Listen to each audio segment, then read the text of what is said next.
आज हम आपको सुनाने जा रहे हैं वो बाबरकत रात जिसमें नबी करीम को आसमानों की सैर कराई गई और रब कायनात से मुलाकात नसीब हुई। ये है वाक़या मेराज। नबी करीम मक्का में हतीम के मकाम पर आराम फरमा थे कि हज़रत जिब्राईल अलैहिस्सलाम आए। उनका सीना चाक किया गया, दिल निकाला गया, ज़मज़म से धोया गया और दोबारा महफूज करके बंद किया गया। फिर एक ख़ास सवारी बाराक लाई गई जो गधे से छोटी और खच्चर से बड़ी थी। नबी करीम इस पर सवार होकर पहले मस्जिद अक्सा पहुँचे, जहाँ तमाम अंबिया किराम ने आपकी इमामत में नमाज अदा की। फिर आप आसमानों की तरफ रवाना हुए।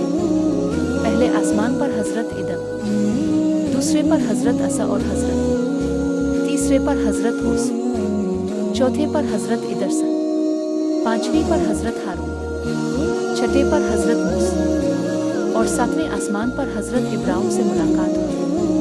आखिरकार नबी करीम सुदर अलम निताऊ तक पहुँचे, जहाँ हज़रत जबरन ने कहा, आ रसूल अल्लाह, मैं यहाँ तक आ सकता हूँ, इससे आगे सिर्फ आपको इजाज़त है।